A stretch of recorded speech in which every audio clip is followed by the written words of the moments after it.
Good afternoon, কেমন আছো বলো সবাই? আশা করি সকলেই ভালো আছো, আমিও ভালো আছি। আজকে অনেক দিন বাদে সোনামাকে দেখতে পেলাম। হ্যাঁ, সোনামার ভিডিও দেখে মনটা ভরে গেল, কিন্তু ওই যে দুঃখটা থেকেই গেল, সোনামার ওই মিষ্টি সুন্দর মুখটা আমরা দেখতে পেলাম না। সেই লাস্ট আমার ভিডিওতে তোমরা মনে হয় সোনামার মুখ দেখেছিলে, তাই না? তারপর আর সোনামার মুখ দেখতে পাওনি, কারণ রোহন ভীষণ ব্যস্ত একটা মানুষ, ভীষণ ব্যস্ত মানুষ, জানো না? আমি যতদূর জানি রোহনের শরীর খারাপ। আমি লাস্ট ওকে দেখে এসেছিলাম, ওর জ্বর সর্দি কাশি হয়েছিল। এখন জানি না, তারপর থেকে আমিও আর ফোন করতে পারিনি, কারণ আমার নিজেরই তো দাঁতের সমস্যায় ভুগছিলাম, তোমরা প্রত্যেকেই জানো। তো অবশ্যই একটা ফোন করা উচিত আমার, করে দেখবো, যদিও ধরবে কিনা জানি না। ও আবার ফোনও ধরে না, ভীষণ ব্যস্ত মানুষরা এরকমই হয়। তো রোহন ভীষণ ব্যস্ত একজন মানুষ, সে ফোন টোন ধরে না। তো সেই জন্য একবার তাও চেষ্টা করব কেমন আছে ছেলেটা, কারণ আমি দেখে এসেছিলাম জ্বর, তারপর থেকে এসে থেকে আমি নিজে অসুস্থ হয়ে যাই বলে তারও খোঁজটা আমি নিতে পারিনি। কিন্তু আজকে সোনামাকে দেখলাম, সোনামার চেহারাটা মারাত্মক খারাপ হয়েছে, তোমরা আমার ভিডিওতে দেখেছিলে। সেই সময় সোনামার প্রচণ্ড শরীর খারাপ ছিল, ওর জ্বর সর্দি কাশিতে ভুগছিল মেয়েটা, খুব শরীর খারাপ ছিল, কথাও ভালো করে বলতে পারছিল না, এরম করে করে টান হচ্ছিল ওর একটা। আমি নিজের চোখে দেখে এসেছি, রোহনকে বারবার বললাম একটা ভালো ডাক্তার দেখাও, বললো ও হোমিওপ্যাথিক ওষুধ খাচ্ছে। তো বাবার ওপর দিয়ে কথা বলা এটা উচিত না, সেই জন্য আমি আর বিশেষ কিচ্ছু বলিনি, কারণ বাবা যেখানে ওষুধ খাওয়াচ্ছে মেয়েকে, আর বাবা নিজেও একটুখানি ডাক্তারি করে, তার বাবা ডাক্তার, তাদের গ্রামে ওইটুকু জায়গার মধ্যে 10-20 জন ডাক্তার আছে, সেটাও আমাকে বলল। তো সেইখানে দাঁড়িয়ে আমি তো আর মাতব্বরি করতে পারি না।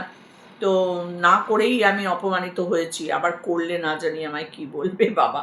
তো সেই কারণে আমি আর বিশেষ কিছু বলিনি। তবে আমার ভীষণ কষ্ট হচ্ছিল বাচ্চাটাকে দেখে। আমরা যারা সামনে ছিলাম, তারা যতক্ষণ ছিলাম, সোনামা আমাদের সাথেই ছিল, তখনও দেখেছি ও খুবই কষ্ট পাচ্ছে, খুবই কষ্ট পাচ্ছে সর্দি কাশিতে। আর বাচ্চা তো তো বলতেও পারে না সব কিছু। তার সাথে সাথে চেহারাটা মারাত্মক খারাপ হয়ে গেছে, মানে একদম এইরকম কাঠির মতন রোগা হয়ে গেছে মেয়েটা। আজকেও তোমরা সেটা দেখতে পেয়েছো, জামাটা পরা অবস্থায় কাঁধের এই হাড়গুলো পুরো বেরিয়ে গেছে মেয়েটার। জানি না, ভালো একটা ডাক্তার দেখানো, আমি তো বলবো সব সময়ের জন্য অবশ্যই অবশ্যই ডাক্তারটা আগে দেখানো উচিত। তো যাই হোক, আজকে লিসানকে দেখতে পেয়ে সোনামা বেরিয়ে চলে এসেছে, কারণ লিসানদের বাড়ি আর মানে রোহনদের বাড়ি এই এতটুকুনি, মানে এতটা দূরত্ব, মাঝখানে হচ্ছে মাঠ, মানে এখানে দাঁড়ালেও তুমি লিসানদের বাড়ি দেখতে পাবে, মাঠে বাটে এলে তো দেখতেই পাবে, আর রোহনদের বাড়ি থেকেও লিসানদের বাড়ি দুটোই দেখা যায়। তো আর মাঠটা মাঝখানে, মাঠে যদি কেউ একজন কোনো দিক থেকে বেরোয়, দুজনে দুজনকে দেখতে পাবে। আর সোনামা ছিল মাঠে, ব্যাস লিসানকে যেই দেখতে পেয়েছে দৌড়ে চলে এসেছে, কারণ সোনামা কিন্তু মারাত্মকভাবে লিসানকে ভালোবাসে, আর লিসানও মারাত্মক সোনামাকে ভালোবাসে, যার জন্যই বারবার বলছে আমি সোনামার মুখটা দেখাতে পারবো না, কারণ ওর বাবার অনুমতি নেই, ওর বাবার অনুমতি ছাড়া আমি ওর ভিডিও করব না, মানে মুখটা ভিডিওতে দেখাবো না। সত্যি খুব কষ্ট লাগছিল শুনে কথাটা, কারণ সোনামা লিসানকে যেভাবে ভালোবাসে বলার মতো না। আঙ্কেল আঙ্কেল আঙ্কেল আঙ্কেল বাড়ি যাব, মারির কাছে যাব, এটা আমরা সবসময় শুনতাম। সেখানে সে ঠিক মতন যেতে পারছে না, তার সাথে খেলতে পারছে না, সত্যিই আমাদের নিজেদেরও খুব খারাপ লাগছে।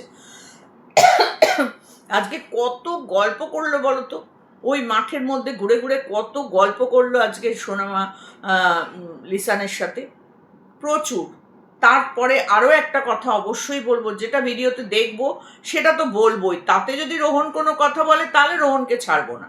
ভিডিওর বাইরের কোনো কথা হলে বলতে পারে, কিন্তু ভিডিওতে আমরা যা দেখবো তাই নিয়ে যদি কোনো ভিডিও নিয়ে কোনো কথা বলে, তাহলে কিন্তু ছাড়াছাড়ি নেই বাপু।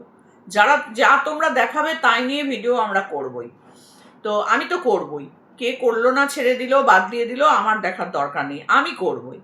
তো সেইখানে আমি দেখলাম সোনামা খালি পায়ে ঘুরছে, খালি পায়ে ওই মাঠের মধ্যেও ঘুরে বেড়াচ্ছে। আর ওইখানে তো মানে কি বলবো, কাঁটা গাছ থেকে আরম্ভ করে সমস্ত রকমই আছে, তার সাথে সাথে ওই খড়গুলো উঠে রয়েছে, ধান কাটার যে খড়গুলো এরকম কেটে নেওয়ার পর যেগুলো থাকে ওইগুলো তো আছেই, খোঁচা খাওয়ার জন্য ওগুলো ঠিকই আছে, তারপরে এই গাছ ওই গাছ এই গাছ, কাঁটাওয়ালা গাছ ছোট ছোট প্রচুর ভর্তি ওইখানটায়। তারপর তো পাখি টাখিতে কত কিছু কাঁটা ফাটা নিয়ে ফেলে, কোনো ঠিক ঠিকানা নেই না, একটা মাঠ বলে কথা ওটা। তো সেইখানে সোনামা খালি পায়, বাড়িতে জুতো, মানে ও যখন মাঠে খেলছিল তখন ওর পায়ে জুতো ছিল না, এটা হচ্ছে মেন ব্যাপার। তো বাড়ি থেকে যখন খেলছিল ওই বাইরে বাইরে, তখন অন্তত বাড়ির যারা আছে ওকে দেখাশোনা করার জন্য তারা অন্তত জুতোটা পায়ে পরিয়ে দিয়ে রাখতে পারে, ঘরে জুতোটা খুলে রাখবে, কিন্তু বাইরে যখন উঠোনেও খেলবে তখনও অন্তত বাচ্চাদের পায়ে জুতোটা দিয়ে রাখা উচিত। কারণ ওদের বাড়ির থেকে নিজেদের মানে রোহনের বাড়ি থেকে বেরোনোর পরে সবটাই তো মাটি আর ইট, ভেতরেই ওই অবস্থা, মানে যেতে গেলে ইটের ওপর দিয়ে যেতে হয়।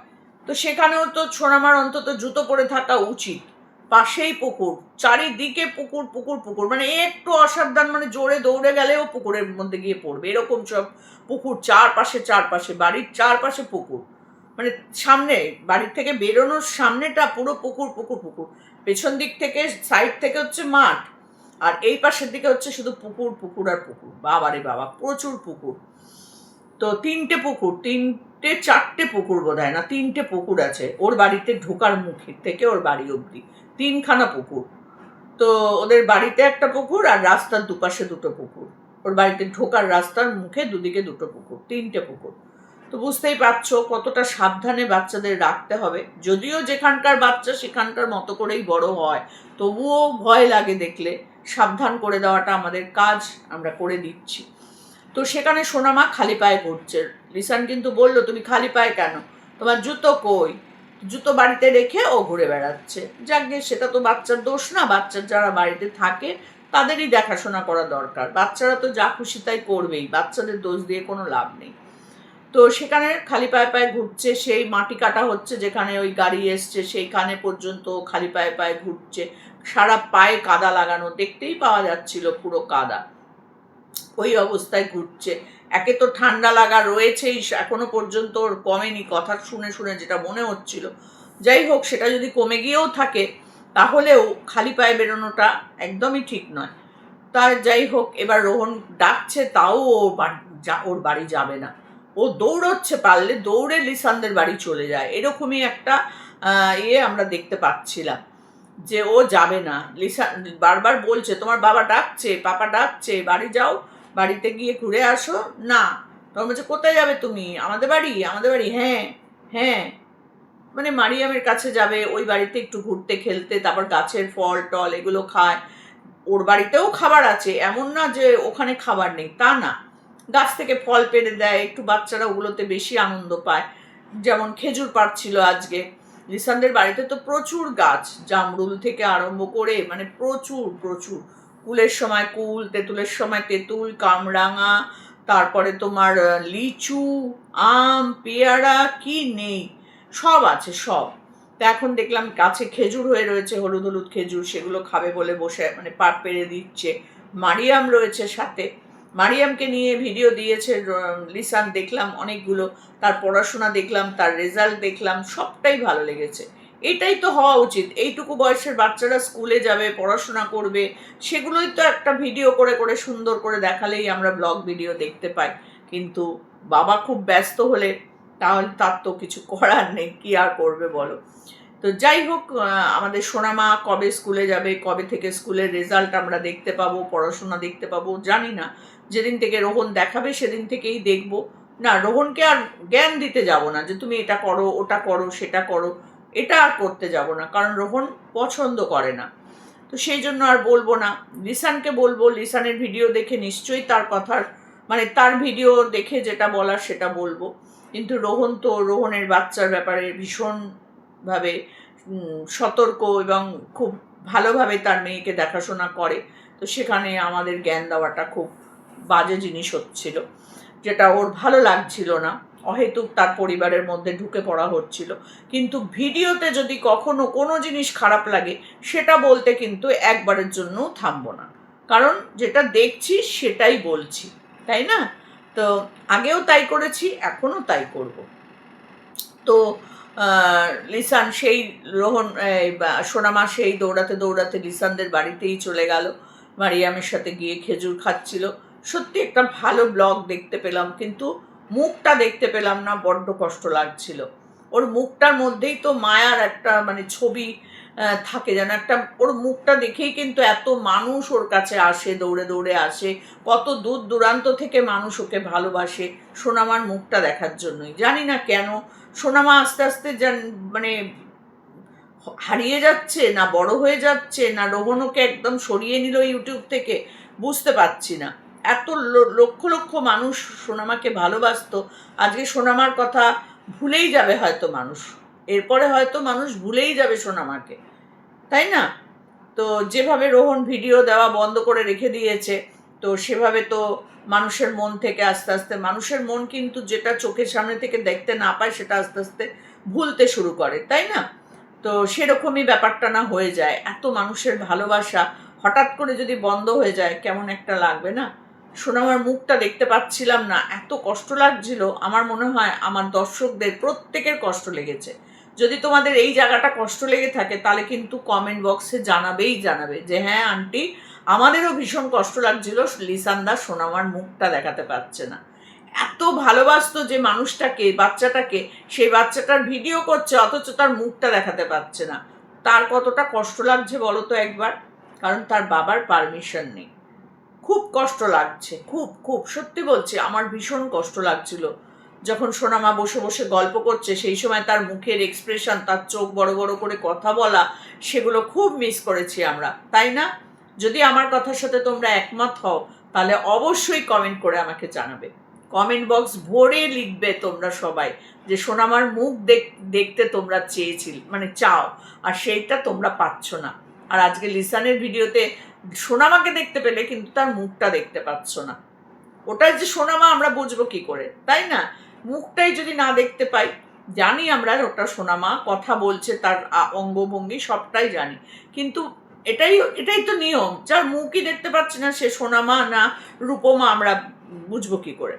কিন্তু সোনামার ওই চোখ পাকিয়ে পাকিয়ে কথা বলা, হ্যাঁ হুম হুম করে সেই যে কথা, সেটা কিন্তু আমরা বড় মিস করেছি। তার কথা শুনতে পাচ্ছি কানে, কিন্তু তার এক্সপ্রেশন, তার মুখটা আমরা দেখতে পেলাম না। খুব কষ্ট লাগছিল, বিশ্বাস করো, ভীষণ কষ্ট লাগছিল। তো যাই হোক, রোহন আর লিসানের এই বন্ধুত্বটা কবে আবার দেখতে পাবো, কবে আবার দুজনকে একসাথে দেখতে পাবো জানি না, বিশ্বাস করো জানি না। কিন্তু আমি বলেছি যে যা হবে মিলমিশ করে নাও, যা হয়ে গেছে হয়ে গেছে, দ্বিতীয়বার তো আর হবে না। মানুষ তো ভুল করলে সেটা থেকে শিক্ষা নেয়, কিন্তু এখনো পর্যন্ত ওদের এই সম্পর্ক ঠিক হয়নি। জানি না কবে ঠিক হবে, হবে কি না তাও জানি না। তবে আমরা সবাই চাই লিসান আর রোহন যেন এক হয়ে যায়, আর সোনামা মারিয়াম যেন আবার আগের মতো খেলাধুলা সব করতে পারে, ওদের বাড়িতে যাতায়াত করতে পারে, রোহন যেন ভুল বোঝাবুঝিটা মিটিয়ে নেয়। এটা আমি সব সময় চাই, বিশ্বাস করো। আমি আমার সবার সাথে, যাদের সাথে ভুল বোঝাবুঝি হয়, আমি চাই সবার ভুল বোঝাবুঝিগুলো মিটিয়ে নিয়ে খুব শান্তি করে ভালোভাবে থাকুক। ভুল বোঝাবুঝি নিয়ে থাকলে না কেমন যেন একটা লাগে। তো যাই হোক, এখন ওদের ব্যাপার, আমি তো জোর করতে পারি না কাউকে, বলতেও পারি না যে হ্যাঁ করতেই হবে, এই জোরটাও দিতে পারি না, এটা তাদের সম্পূর্ণ নিজেদের ব্যাপার। আর শুধু রোহনকে একটাই আমার ভিডিও জানি রোহন দেখবে, তো একটাই কথা বলবো যে সোনামাকে নিয়ে ভিডিওটা অন্তত দাও। একটা করে ভিডিও কি দেওয়ার মতো সময় তোমার হচ্ছে না? সে সারাদিন ঘরে কি করছে না করছে ওটুকু দেখালেই তো আমাদের মনের শান্তি হয় না? আমরা সেটাও পাচ্ছি না। লিসান সারাদিনে অন্তত একটা করে ভিডিও দিত, সেটাও আমরা পাচ্ছি না। মানে সোনামাকে আমরা হারিয়ে ফেলছি, এটা হচ্ছে মেন ব্যাপার, আর কিচ্ছু নয়। তো চলো, ভিডিওটা এই অবধি রাখলাম। ভালো লাগলে লাইক কমেন্ট করবে, আর কমেন্টে অবশ্যই জানাবে তোমরা আজকে সোনামাকে দেখতে না পেয়ে কতটা কষ্ট পেয়েছো। আমি তো প্রচণ্ড কষ্ট পেয়েছি, তার মুখটা দেখতে পাইনি, প্রচুর কষ্ট পেয়েছি। তোমরাও কি আমার মতো কষ্ট পেয়েছো? তাহলে কমেন্ট বক্সে আমাকে লিখে জানাও। চলো, আজকের মতন টাটা।